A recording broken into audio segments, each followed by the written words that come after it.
Jai. Thank you, Prabhu. Hare Krishna, everyone. Welcome to Bhagavat Sravana. We have this program every morning on Sundays, 11 o'clock in the morning at the Bhakti Center. We are very happy to announce that Jagannath Gopal Prabhu will be the guest speaker today. Let's give him a big Haribol! Haribol!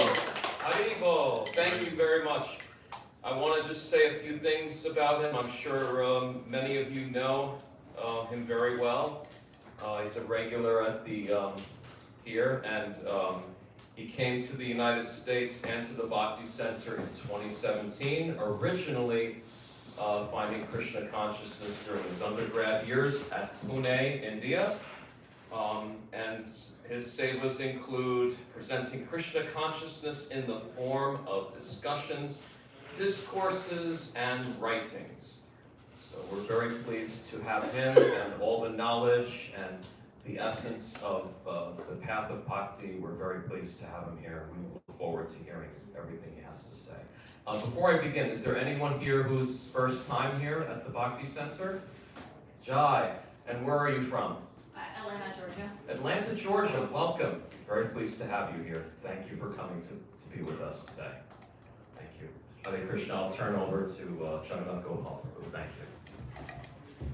Jai Radha Madhava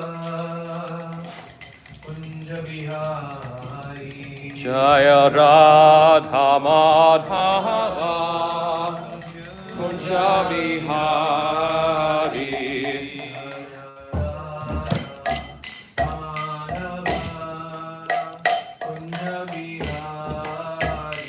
Jaya Radha Madhava Kunja Bihari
We just move the television up.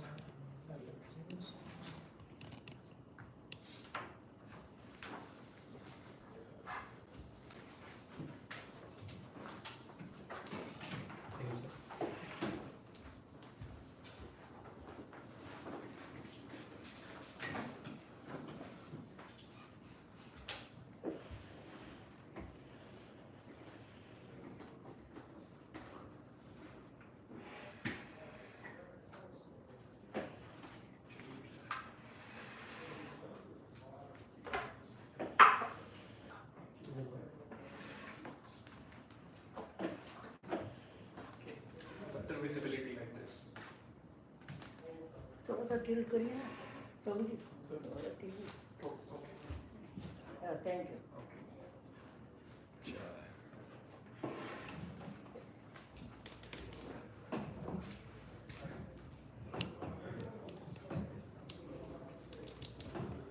Om Namo Bhagavate Vasudevaya. Om Namo Bhagavate Vasudevaya. Om Namo Bhagavate Vasudevaya. Om Namo Bhagavate Vasudevaya.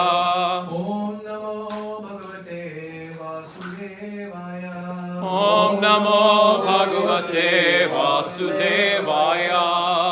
Om Ajnana-timirandhasya Jnananjana Shalakaya Chakshurunmilitam Yena Tasmai Shri Gurave Namaha. Shri Chaitanya Manobhishtam Sthapitam Yena Bhutale Swayam Rupam Tadayam Jati Swadantikam Vandeham Shri Guru Shri Yuta Padakamalam Shri Guru Vaishnavamscha Shri Rupam Sagrajatam Sahagana Raghunatam Vitam Tam Stivam Sadvaitam Savadutam Parijana Saitam Krishna Chaitanya Devam Shri Radha Krishna Padan Sahagana Lalita Shri Vishakanvitam Scha Namo Vishnupadaya Krishna Vishtaya Bhutale Srimate Bhakti Vedanta Swamin Iti Namine Sarasvati Deve Gauravani Pracharine Nirvishesha Sunyavati Paschatya Deshatarine Namo Mahavadanyaya Krishna Prema Pradayate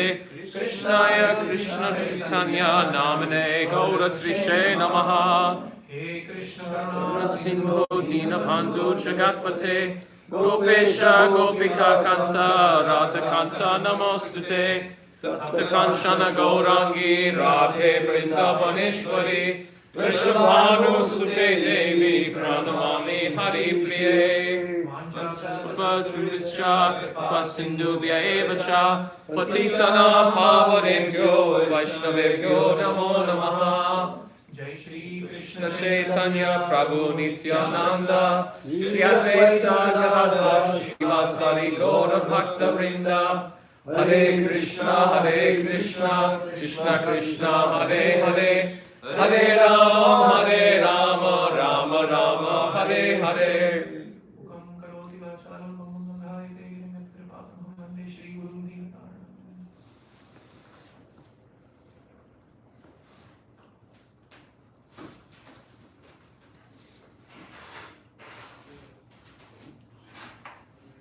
Hare Krishna. Thank you for Hare joining today.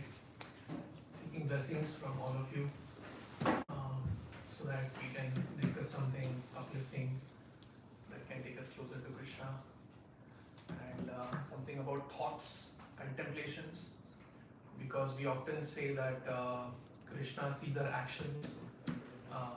We need to do actions that please Krishna, but the same applies for thoughts as well. What we think is also something that Krishna sees. He's present in our hearts. So before we begin, I wanted to ask you a question. Is there anyone here who doesn't think? Yeah. Because if you say that I don't think, that itself is a thought. So it can never happen that we don't think, right? As per studies, on an average, a person has about 60,000 thoughts go through their mind in a day, and a lot of these thoughts are just functional, repetitive thoughts, but some of them are deeper, and these deeper reflective thoughts are what we call as contemplations. So we all contemplated many times in life. Before we were to make some decision, we were at a decision point, we had to choose between A and B, we contemplated, we deliberated. And not only before we make any choice, before we act, but even after our actions, we contemplate how did that thing go and things like that. So contemplation is a very, very important, thinking is a very, very important faculty of human consciousness.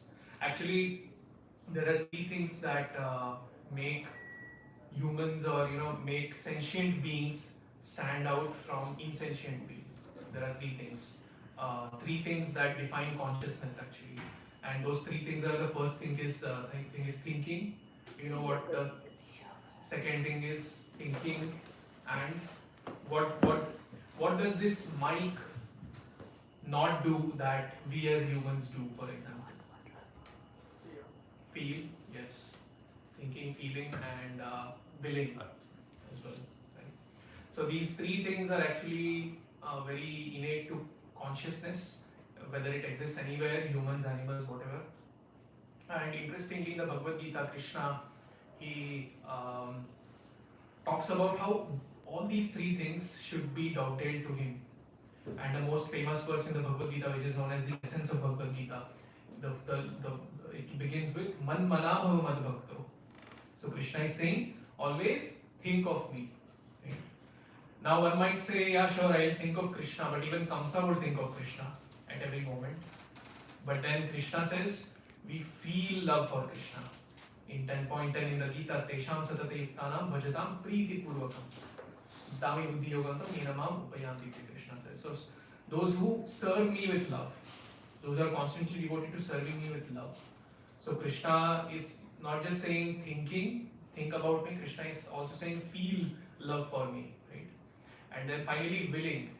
And this is in the 11th chapter in when Arjuna has seen the universal form, Krishna tells him that, and Arjuna sees that these warriors on the other side of the battlefield, they are actually already put to death, because he sees that in the universal form, all these warriors were being consumed by Krishna, by the universal form of Krishna. So there actually Krishna says that they are already put to death by my arrangements, that the plan is already there. The plan of Krishna is already set into motion. And he says to Arjuna, but you can be just an instrument. Nimitta matram bhava savya sachi. Krishna says to Arjuna, you can be an instrument. So Bhagavad Gita and even the Srimad Bhagavatam and any scripture for that matter, Vaishnava scripture, teaches us many things, but teaches us one very important thing, which is to harmonize human will with the divine will. So we say in Christianity it said we do the will of God. Right? So it is a similar concept among Vaishnavas everywhere. It's this Hinduism, Christianity is just like an external thing, but everybody is a Vaishnava at heart, those who try to love God. Okay. So in this way, Krishna tries to urge Arjuna to dovetail all these three faculties of consciousness, thinking, feeling and willing towards him in the Bhagavad Gita. And today we will be discussing mainly about thinking. Okay. Now moving forward, we'll play a guessing game. Okay. And what I'll do is I'll put some thoughts of personalities in the Srimad Bhagavatam, because that's what we are going to discuss today. I'll put thoughts, one thought, and then you can try to guess who is thinking that. Okay. Okay. Are you ready to play the game? Mm-hmm. Okay. So I'll read this out. So this is some personality thinking. Okay. There would be some clues in the statement itself which will maybe give it away, but yeah, some are difficult. It does not know anyone but me. Therefore, I should not be envious and think that for the dear, my own welfare will be destroyed. I should certainly raise, protect, gratify, and fondle it.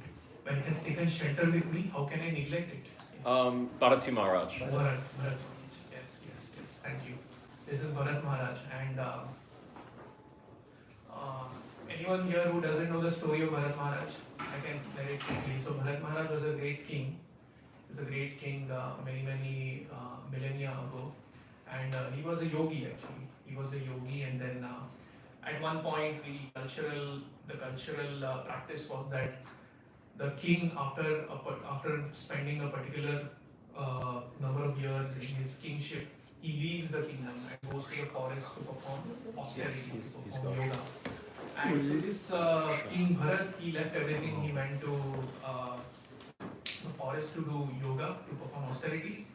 And there actually one day he was meditating, and it is said that he was at such a great stage of spiritual life that when he would chant the holy names, there would be tears coming out of his eyes. His hair would stand on it. That kind. He would have those ecstatic symptoms, it is said. He was at that level of spirituality. And then at one point, what happens is he suddenly hears the cries of a deer. Actually, he suddenly hears the roar of a lion or a tiger, I don't remember. He suddenly hears this roar, and then it's very loud, and then he's awakened from his meditation, and then he looks and then he sees that this lion or tiger, what I keep forgetting what that is, but it's behind this deer, and this deer is actually about to give birth to a baby deer. So this mother deer is about to give birth to a baby deer, and then in that shock of the roar of the lion who is after her to eat her, this mother actually delivers that baby deer, and that baby deer falls into a river, and this mother deer dies. And then and all this happens right in front of Bharat Maharaj, who is meditating, who has left his entire kingdom, his family, his everything, and actually his detachment is glorified in the Shastras. He left all those things to come and to attain the lotus feet of Krishna. And then now he sees that all this is happening in front of him. And then as compassionate as he was, he felt the urge to go and help the deer, which was a noble act to do.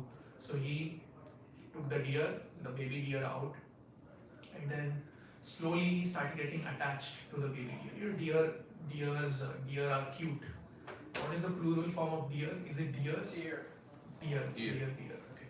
So deer are very cute, especially any tiny puppies are cute. So like that baby deer are also cute.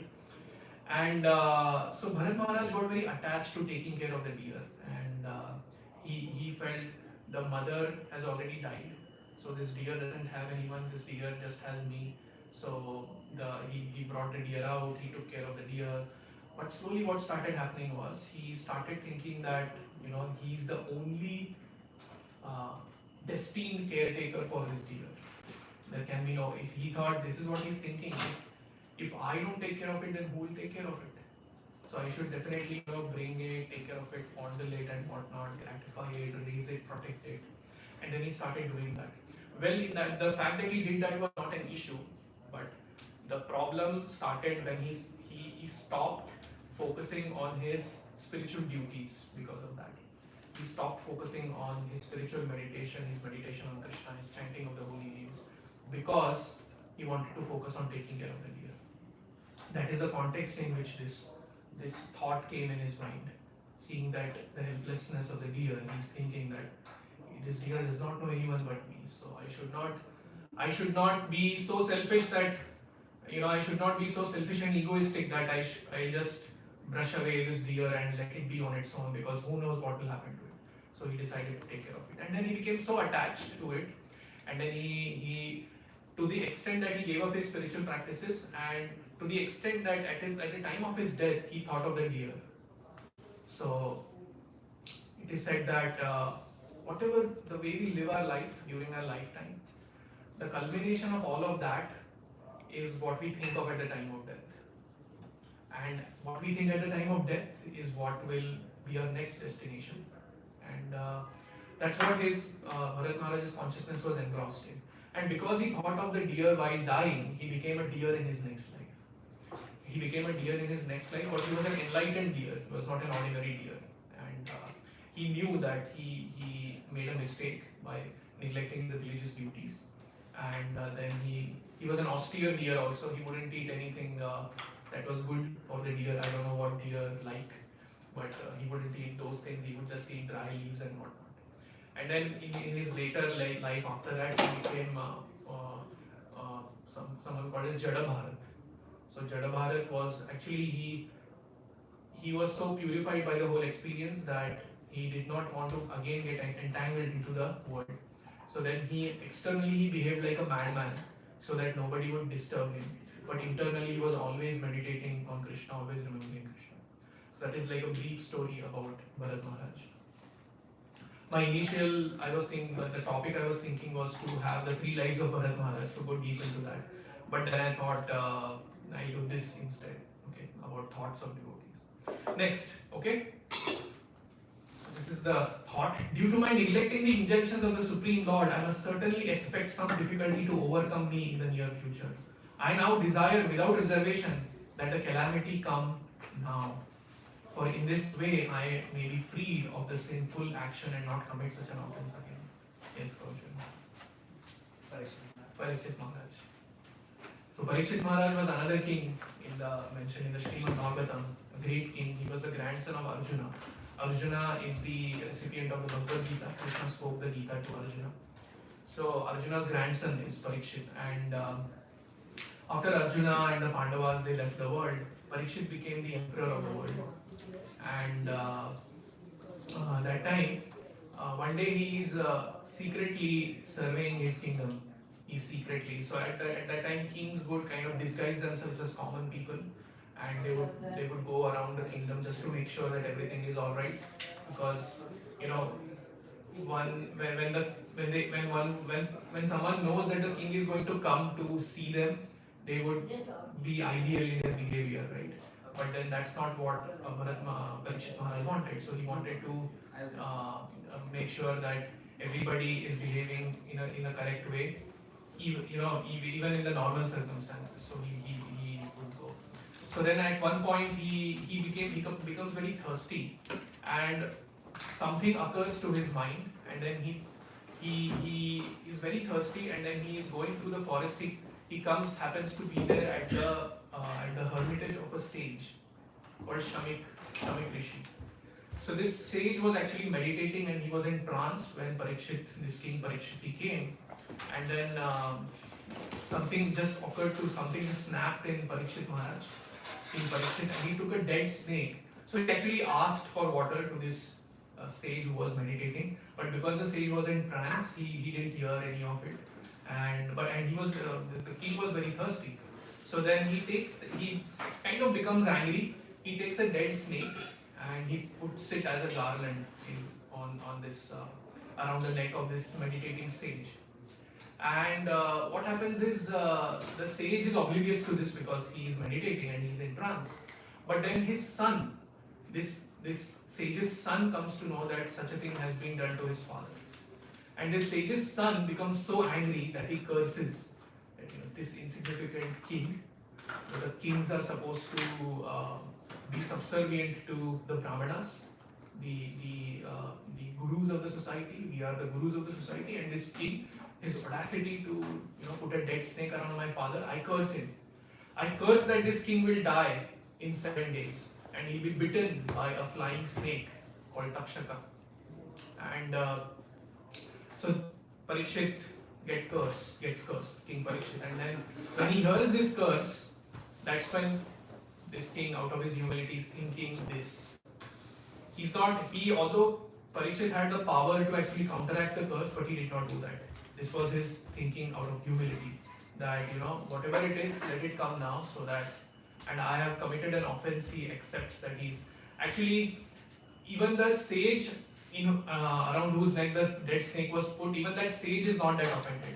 The sage actually comes out of his meditation and he's like, yeah, what is this? Throw it away. And then he continues with his business. But this kid, and he's a kid, and apparently that time kids were also very powerful. They could curse people. So this kid, he curses the king. But then this is how the king receives it. This is his thinking when the king gets the curse. He accepts committing an offense, and it's a very, very sublime exchange. Like, the king doesn't want to go to the sage, because if he goes to the sage, then the sage will be reminded of his son's misdoing, and the sage will feel bad. And at the same time, the sage does not want to come in front of the king, because the sage thought that if I go in front of the king, then it will be like rubbing on his wounds and reminding him that my son cursed you. So it's a very sublime thing that happens, although they don't really meet, but there is that sensitivity in both of them. That is this story. Okay. Next, continuing the guessing game. While I have been engaged in the process of creation, the earth, this first sentence itself gives it away. The earth has been inundated by a deluge and has gone down into the depths of the ocean. What can we do who are engaged in this matter of creation? It is best to let the Almighty Lord direct us. Any ideas who's this? Yes. Brahma, Lord Brahma. Yeah. This is again a story that happens in the third canto, which I will not get into in detail because we have other thoughts to think about. This is next again. This will also probably be easy to guess. Alas, my spiritual master has become dissatisfied with me, and now I have no means of achieving good fortune. Who is the person in the Bhagavatam who offended his guru? Indra, yes. So Indra is the king of heaven. So he's a very great personality actually, and but he is somehow very attached to his post. He's very attached to his title, and that's why he feels entitled to various pleasures. And one time it so happens that he's in his kingdom. He's sitting, and then there is dancing going on. He's having his nice, I don't know what drink he would have. Maybe in today's he was having his smoothie or whatever, the best kind of smoothie or alcohol for that matter, and he was just sipping that. He was nicely enjoying his kingdom, and then his guru, his spiritual master, happens to enter that room, and then in his state of enjoyment, he ignores the guru. Sorry, you said. Oh yeah, intoxication or Yeah. some sort of enjoyment, yes. Yeah, intoxication, pride, or whatever. He ignores his guru, and then his guru goes away. His guru he gets angry and he just walks away from there. And because he walks away from there, so in the Vedic times it is understood that without the mercy of guru, it's very difficult to progress in anything, not just in spiritual matters but even in day-to-day matters. So the master, spiritual master is revered a lot. Right? Even today, for example, we see that any art that we want to learn, any skill that we want to learn, we approach a person who knows that, and then we learn from them. And if we don't, nowadays we approach YouTube also. We look at tutorials on YouTube and do it. I learned Mridanga like that, a part of it. So that's also there. But even then, somebody made that YouTube video. So that person is the guru who taught, right? So that's why. And then the guru, this Brihaspati is the name of the guru. He gets offended, and then the demigods, the devatas. So Indra is the king of the demigods, and because of this mistake of Indra, they lose all their power. And the story continues that the demons then attack and everything, which we'll not get into. But he is lamenting like this. Next. Lord Krishna, this is again very easy. Lord Krishna is known to be devoted to the Brahmanas, and now I have personally seen this devotion. Indeed, he who carries the goddess of fortune on his chest has embraced the poorest beggar. Who am I, a sinful poor friend of a Brahmana? And who is Krishna, the supreme personality of Godhead, full in 6 opulences? Nonetheless, he has embraced me with his 2 arms. Sudama. So Sudama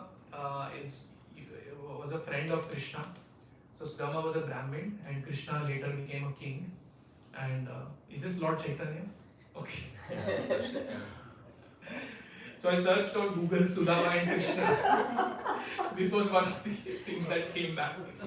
So I thought, yeah, the person looks like a Brahmana, let me use it. So that's Lord Chaitanya. Anyway, so the story is that Sudama is a Brahmin and he's very poor.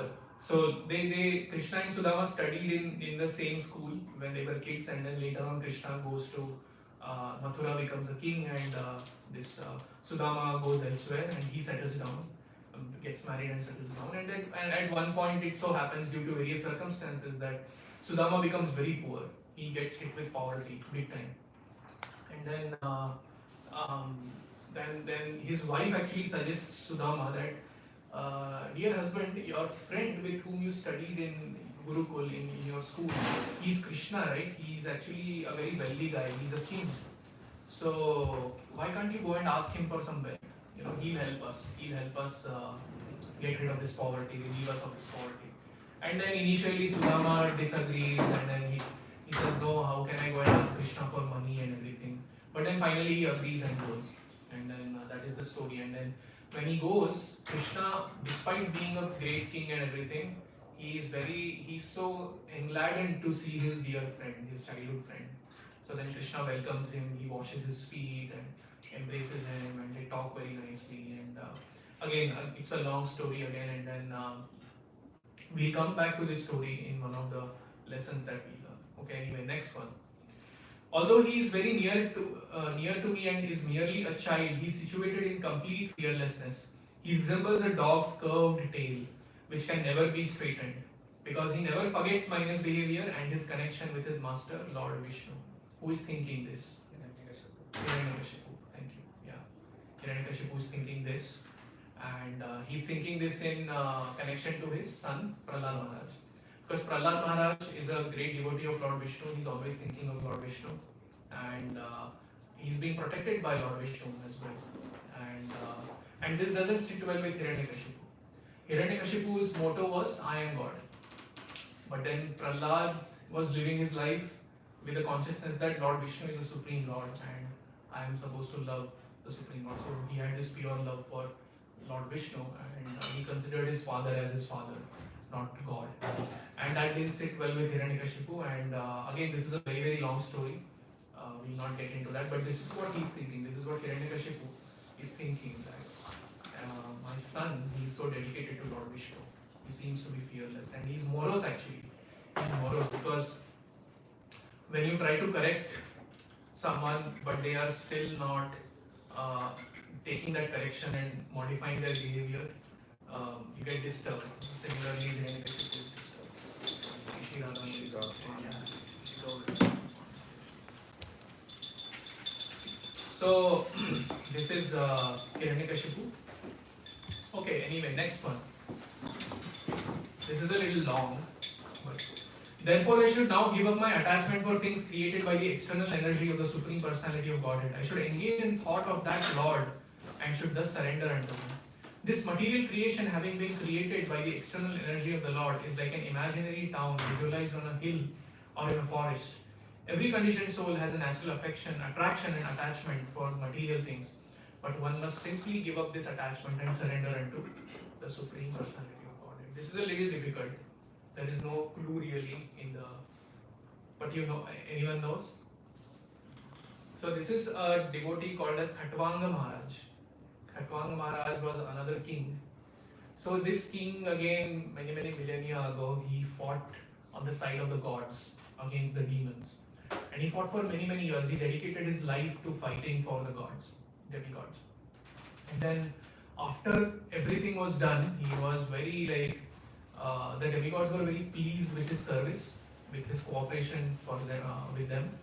And then they asked him, ask for some benediction. And this king, Khatvanga, he said, no, I don't want any benediction. So it was my duty to, you all are agents of the Supreme Lord, Vishnu, Krishna. So it was my duty to help you, cooperate with you. So which I did. So I don't want anything in reward. But then they still keep insisting, no, ask something. Then he says, okay, if you are insisting so much, then please tell me when I am going to die. And since these demigods, they are actually aware of the happenings in the earthly realm, they keep all the accounts actually, they know who is going to die when and what not. So these gods, they told him, okay, you want to know when you're going to die in a moment. They tell him. And this Maharaj Khatvanga, he immediately, in that one moment, he actually meditates on Lord Vishnu and perfects his life. And that meditation is actually mentioned here. Some sources say that it was 24 minutes, he meditated for 24 minutes. But whatever the case is, he had very less time. And then in that less time, as soon as he came to know he was going to leave his body, he started meditating, and this is his thought. Okay. Immediately dedicated to Lord Vishnu, thought of him, meditated, and perfected his life in one moment or whatever, few minutes. Okay, next. This is also a little difficult. A person who is very cruel is regarded as dead even while living, for while he is living or after his death, everyone condemns him. And after the death of a person in the bodily concept of life, he is undoubtedly transferred to the hell known as Andhatama. It is very surprising and to some extent shocking who is saying this, who is thinking this. No. Kamsa is thinking this, that. And it's interesting that Kamsa is thinking this because he himself was so cruel. Kamsa was the maternal uncle of Krishna, and he wanted to be the king, and he wanted to be the unrivaled king. And but then what happens is at one point when his sister Devaki, who is Krishna's birth mother, she gets married to Vasudev, who is Krishna's father. And the custom that time was that after the wedding, the bride's brother, escorts the newlyweds to their home, and that was the custom, and that's why Kamsa was doing that. And then when he was in the chariot taking his sister and her husband to their home, he hears a celestial voice. It's called Akashvani, that says that, "Oh, you fool Kamsa, the sister whom you are taking in your chariot, actually her eighth child is going to be your killer, the cause of your death." That celestial voice says. And as soon as that voice says that, his selfish nature comes out and he takes his sword and he's ready to kill his sister. It's like total 180-degree change of heart there. Till his sister was not a threat to him, it was all good. But as soon as his sister became a threat to him, then he thinks about it. Then his sister's husband also intervenes. He tries to reason with him. Finally, this is what he thinks: that a cruel person.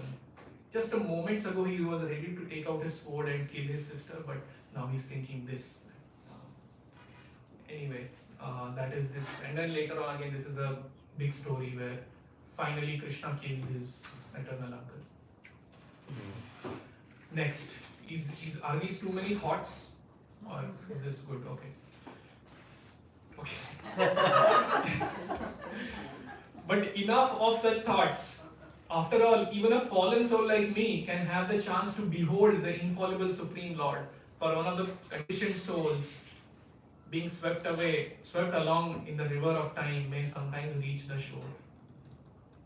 Who is this? Again, a little difficult actually. Yeah. Amazing. Yeah. So Akrura is, I don't remember how he's related to Krishna. He is related to. His Uncle.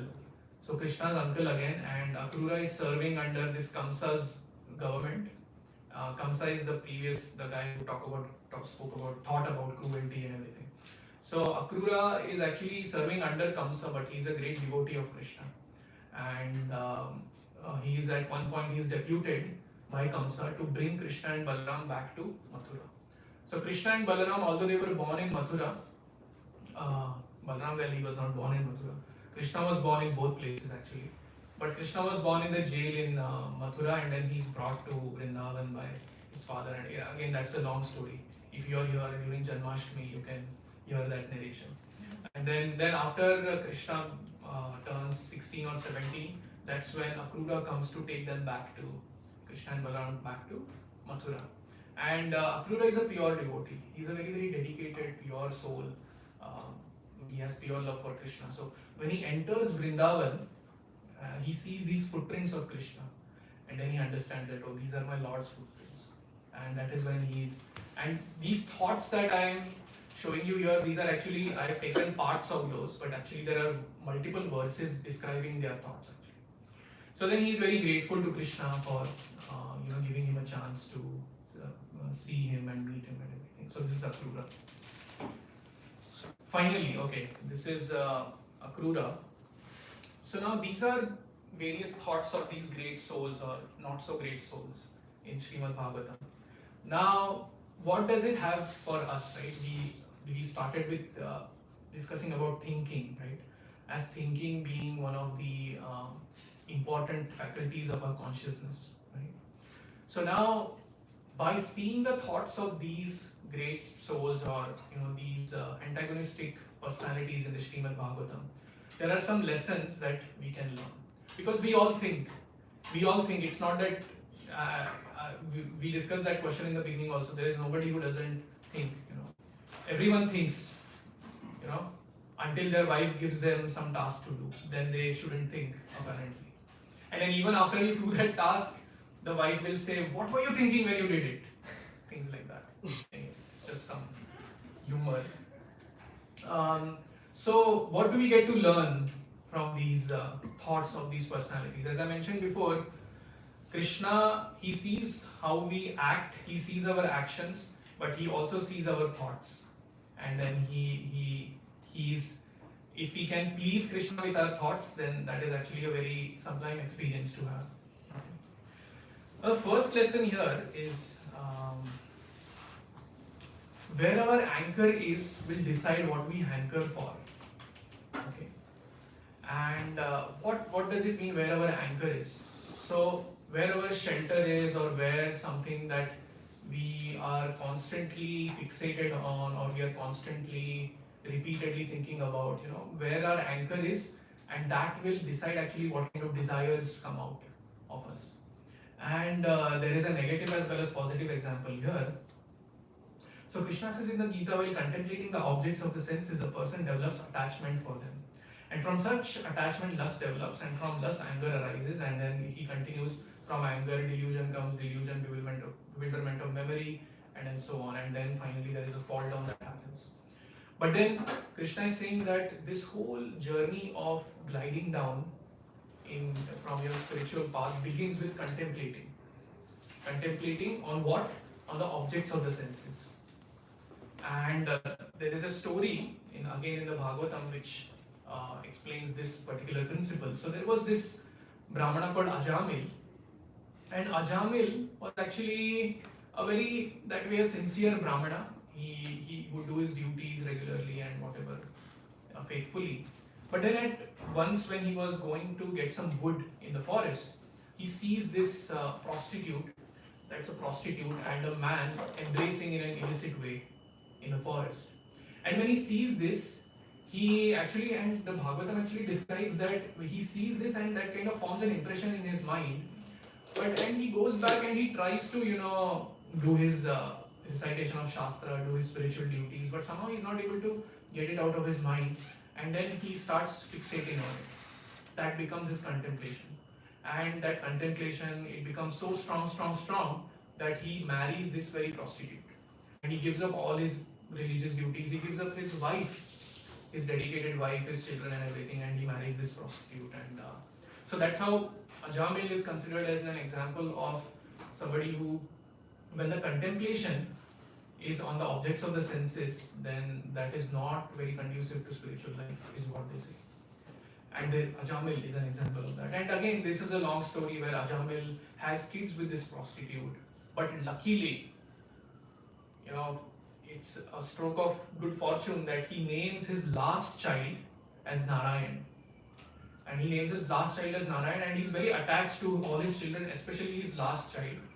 And at the time of his death, as I mentioned earlier, the way we live our life throughout, that the combination of that is what we will experience that thought will come at the time of death. So because he was so attached to this son, this youngest kid, he started calling out Narayan at the time of his death. Now, because he lived a very sinful life, there were these agents of the god of death who come to take him to punish him. But because he was chanting the name of Narayan, even Lord Vishnu's agents come there. And then they, the god of death, Yamaraj, his agents and Vishnu's agents, they have a conversation, and there is, they say that we have to take him, he lived a bad life. But then this Vishnu's agent says, no, how can you say that?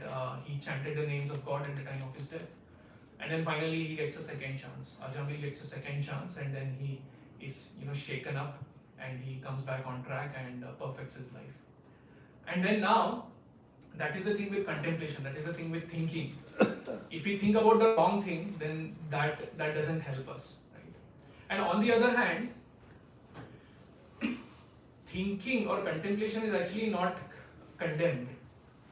Actually, it needs to be done, is what Krishna also says. After all his instructions to Arjuna in the Bhagavad Gita, he says, Vimrasheta dasheshena yathechasi tathakuru. Now you deliberate on the instructions that I have given you, and now you do what you want. So it's not that deliberation is supposed to be given up, but deliberation in the right direction is actually helpful. And this is what one of the verses says, with deliberation, one will see that the super soul, although manifested in different ways, is actually the basic principle of everything. And this disposition is seen in many personalities in the Bhagavatam. Avanti Brahman is one more person who is described, who is observing the world around him, and he has this right kind of contemplation which takes him closer to Krishna, which takes him closer to spiritual perfection. And this verse actually was said by the demigods to Lord Vishnu at one point in the Bhagavatam, the 6th canto. And now in this connection there is a very nice purport that Prabhupada wrote. Now this is a long purport, but I'll quickly read it. Because we lack perfect knowledge, we cannot see God. But a little deliberation can help us to see God everywhere. This requires training. With a little deliberation, even the most degraded person can perceive the presence of God. And then Prabhupada goes on to describe, we see so many things around us. We see the trees, the oceans, the mountains, etc. And then if we just think, if we just deliberate that who is the proprietor of all this, who made all these things, if we just try to think like that, then we'll come to a point of deliberation where we'll understand that, okay. And then, when we are guided by the right persons in our life. So then Prabhupada ends his purport by writing that such deliberation will help us understand that there is a supreme proprietor of everything, the supreme personality of Godhead. Prabhupada also writes in one place that the sane man actually will understand, will see God in everything. And if that deliberation is done in the right manner. And that is this purport. So this contemplation or deliberation can go both ways, and Krishna urges us to think about things that uplift us, contemplate on things that uplift us. Okay, so that is one where our anchor is what we hanker for, right? So the way we contemplate that those kind of desires will come out. The next is we are insignificant but not irrelevant. So one of the things that we see in the thoughts of these great personalities that we just saw, one of the things like this, Sudama Brahman, he says, Kwaham Daridra Papiyan, Kwa Krishna Shri Niketanaha. He's saying, who am I, a sinful Brahmana, a friend of the Brahmana actually, not even a Brahmana, friend of the Brahmana.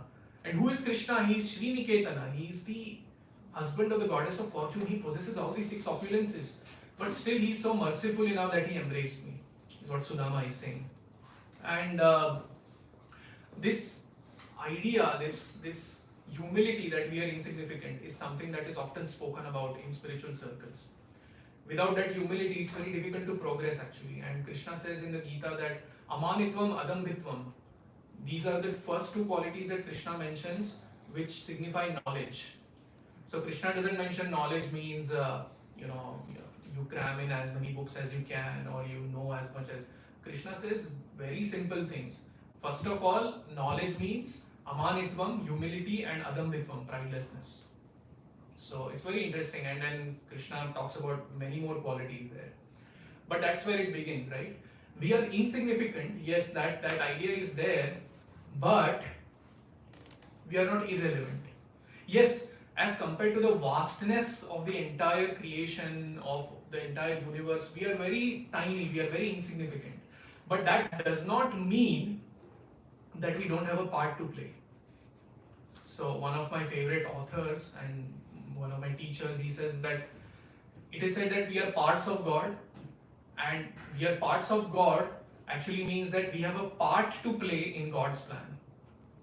So similarly, the fact that we are insignificant doesn't negate the fact that we are relevant. There is some relevance to our existence. There is something that we can contribute towards, right? And that's what we need to find out. If we try to get too much into our insignificance, I'm fallen, I'm good for nothing, then that actually, from contemplation, that goes to what we call as rumination. My initial title for this discussion was from rumination to illumination, because it rhymes very well. But then when I found out a little more, in psychology actually rumination is a word used in a negative context, because rumination is when you repetitively think about negative thoughts. So when we are too concerned with our fallenness, then that becomes rumination. Yes, we are insignificant as compared to the vastness of, and then so many things in our life are given to us, right? So many facilities are given to us. It's not that we strive for them. Everything is there. We want to practice spiritual life. We have this place like Bhakti Center which facilitates that, right? All of this is given to us. So in that sense, we are insignificant. Yet we have a part to play, and finding that is actually a very nice journey and a very fulfilling journey. And there are three examples that come that I wanted to discuss here. So Prabhupada, he is the founder of ISKCON and the Hare Krishna movement. And when he reached the shores of America, he wrote a poem. And in that poem, he poured out his thoughts. And he signed that poem, and then he also writes in that poem that I am an insignificant beggar. Prabhupada writes. And yet, in that same poem, he also writes, my Lord, you have brought me here to do something, to make me do something, so please make me do it. Please make me dance as you like. So Prabhupada is accepting his insignificance, but he's also accepting his relevance, that he has some mission here for which the Lord has sent him and he wants to do it. Like that. And then the other example is of Sudama. We already discussed this, that Sudama went to Krishna to ask for money apparently. He actually didn't ask for money. He went there, but he was so much in ecstasy meeting Krishna, talking to him, and all those loving exchanges that he didn't really ask for any wealth. But Krishna, being the Paramatma in the hearts of all living beings, he understood that Sudama wants wealth. So he awarded wealth to Sudama, even though Sudama did not ask for it. Right? But then he didn't just go empty-handed actually. So Sudama did feel he was insignificant, but then he still thought that, okay, let me take something. And so when he was about to leave his home to go to Krishna, he thought, how can I go empty-handed to Krishna? Krishna is such a great personality and I'll go empty-handed to Krishna, I should take some gift for him. And then his wife, he's poor, remember, right? So they don't have much to give. So his wife actually packs some chipped rice in a cloth, that to a very torn cloth, and he gives to this her husband to take as a gift to Krishna. So he does that actually. That relevance aspect is there. He wants to serve Krishna in some way. Of course, he goes there out of humility. He's thinking, how can I give this chipped rice, simple food to Krishna? But Krishna, he understands. Right? He's like, what is that you are hiding behind you? Give that to me, give that to me. And Sudama is like, no, Lord, how can I give this to you? This is such a simple offering. But then Krishna says, no, give it to me. And then Krishna takes it. And then he eats it. He eats that small, that little chipped rice. Very simple food actually. And this is the same Krishna who has 56 course meals every day, right? That same Krishna, because his love for his devotee is so intense, he's enjoying that simple chipped rice, right? And then he awards Sudama that. So Sudama, yes, he felt he was insignificant, but yet he went with that offering of love. Then Akrura, right? Akrura also, we saw how he saw the footprints of Krishna and he was very much moved by that. He saw that, he felt his insignificance, that Krishna has agreed to meet me and everything. Yet he doesn't leave his duty. He has that duty that he has to do to bring Krishna and Balaram back. He does that. His relevance is not rejected. He doesn't reject his relevance. Right? So similarly, when we think, we are thinking, and they say we stop spiraling. They say sometimes, someone who is in a mentoring position for us, they say stop spiraling. Right? So mind has this tendency to spiral, and especially when it comes to insignificance, or especially when it comes to something negative, or this negative thing. Okay, because of this I lose everything. Because I lose everything, everybody will leave me. I don't know what will happen to me, and mind just keeps spiraling. But then we need to remember that when such thoughts come, we have a relevance. We have a part in Krishna's plan, and we need to seek it. So that is one. The next is think of compassion to encompass all levels of being. So this is specifically in relation with Bharat Maharaj when he helped that deer. Remember the story of the deer? Bharat Maharaj, he helped that deer, baby deer who was in a precarious condition. So, and this applies to us when we think of helping others in some way. Right? So, usually based on our preconceived notions about various things, when we think of helping others, we think from only one perspective. This is what I think that this person should do. But then we fail to take into account what that person might be going through, or we fail to take into account that person's spiritual well-being, or sometimes we are so concerned with their spiritual well-being that we don't consider their emotional well-being and things like that. So all levels of being here, it means physical, emotional and spiritual. And I've seen in my own spiritual life, whichever mature leader, whichever mature mentors I've met, they are very balanced in terms of these three things. It's not a unidimensional guidance that is given. The concern is there for all these three levels of being physical, emotional and spiritual. Ultimately, yes, we are spirit souls. We are supposed to practice spiritual life and go back to Krishna. Yet we need to remember that we are operating in the world. We are even operating in our spiritual practices with our material body. And we need to harmonize the two. And that way we can go closer to Krishna and take others also closer to Krishna. Anyway, I'll sum it up and then we'll have quick questions. It's 25 already. So there are three things that I wanted to mention, three, I guess, aspects of contemplation. Three, I guess, factors that we can consider to hone our contemplation, to make our contemplations fulfilling. First is attitude. Okay, Prabhupada said that in his preface to a book called Nectar of Instruction, he said that the advancement of someone in Krishna consciousness depends on the attitude of the follower. Okay. And what does this attitude entail? It is an attitude of gratitude and humility. There is that genuine gratitude and humility. There is that genuine understanding that I am not the all in all. There is something higher than me operating in this world. There is a higher reality to me, and I need to sincerely seek it. That is the attitude. The next thing is a higher principle, right? We need to, when we think, when we contemplate, are we contemplating on the basis of a higher principle? And that higher principle is Krishna's pleasure, samsiddhir hari toshanam. So when I'm contemplating helping someone, or whether I'm contemplating a decision point as to what I need to do, am I thinking about Krishna's pleasure? How am I going to please Krishna by making a decision here?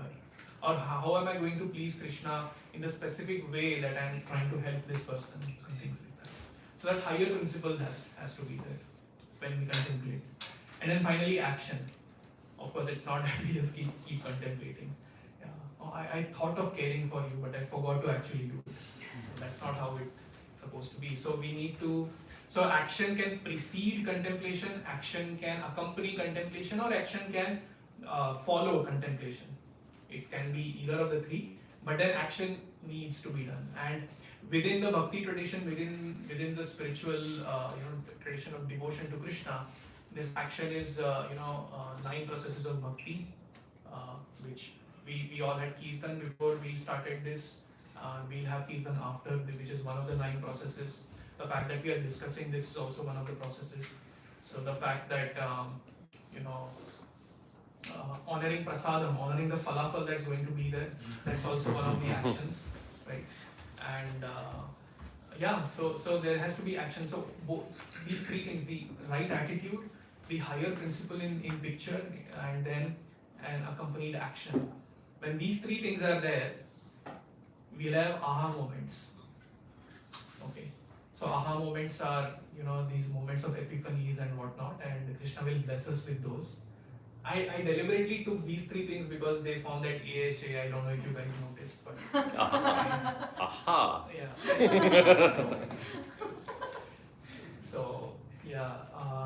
Yeah. That's when we have our contemplations. When we try to hold our contemplations in this way, then Krishna will bless us with realizations that will take us closer to Him, and that way we can live spiritually in a material world and ultimately go back to Krishna. So that's all I had. If there are any questions, comments, feedback, corrections, please feel free to mention. Hare Krishna. Yes, ma'am.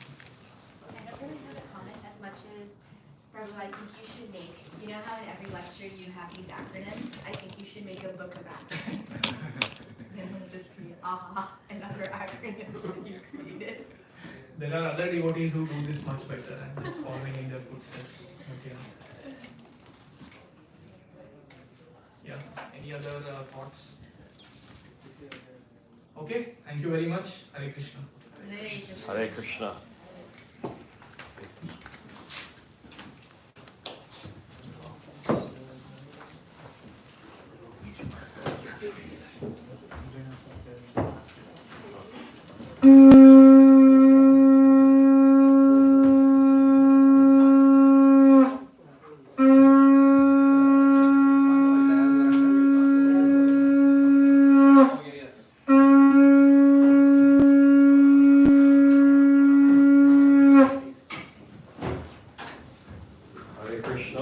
I want to thank you all for being here, and thank you to Jagannath Gopal Prabhu for such a wonderful, super informative class. And for the contributions, we're going to have Anati now, and we're going to also have Prasadam afterwards. So please stay with us as we have Anati and have a Prasadam, please. Thank you.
Prishtahaya Bhutale Srimate Bhakti Vedanta Swami Iti Namine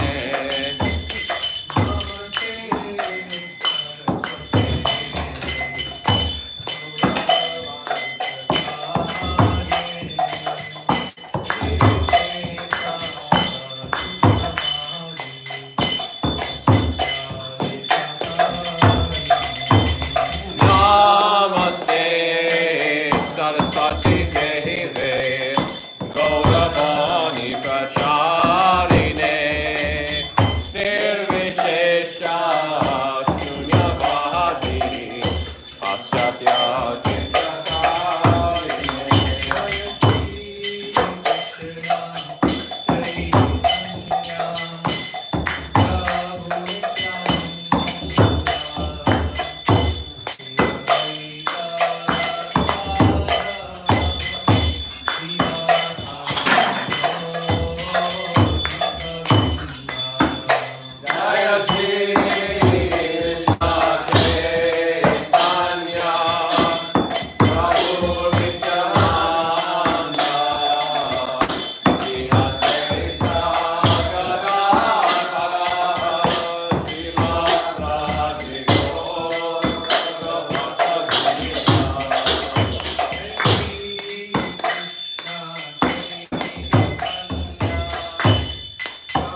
Divine Grace of Jagannath Gopal Swami Srila Prabhupada ki Jai. ISKCON founder Acharya, BBT founder Acharya, Savior of the whole world, Jagat Guru Srila Prabhupada ki Jai. Om Vishnupada Paramhamsa Parivrajagacharya Ashtotra Shata Shri Srimad His Divine Grace Bhakti Siddhanta Saraswati Goswami Maharaj Srila Prabhupada ki Jai.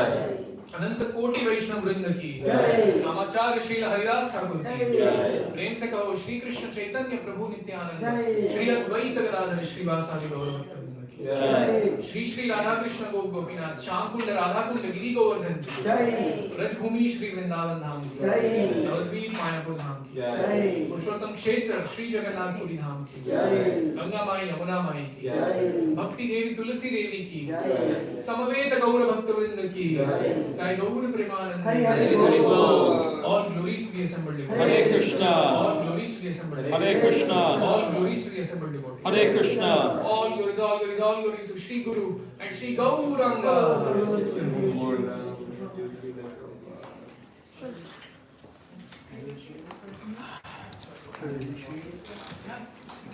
Namaste Narasimhaya. Namaste Narasimhaya.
Hare Krishna. Thank you all very much for coming to Bhagavat Sravana and for having partaken of the lecture by Jagannath Gopal Prabhu.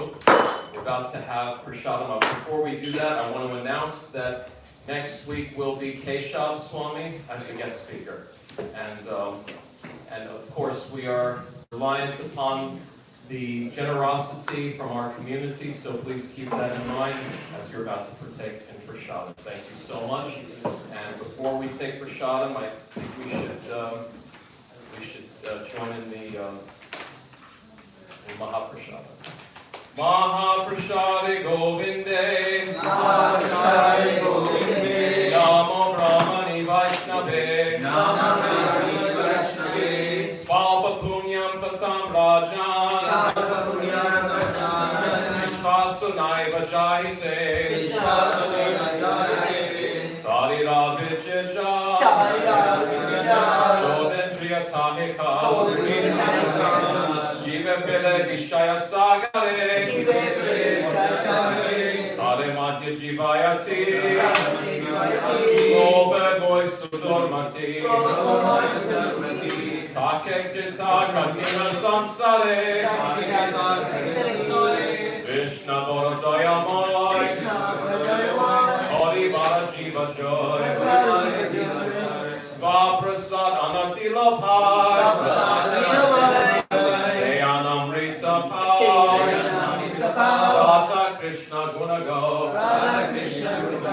Premata Coach, Sri Chaitanya Nitai, Jai Nimai Jai Nitai, Shri Krishna Chaitanya, Prabhu Nityananda, Shri Advaita Gadadhara, Jai Siva Sadi Gaura Bhakta Vrinda, Hare Krishna Hare Krishna, Krishna Krishna Hare Hare, Hare Rama Hare Rama,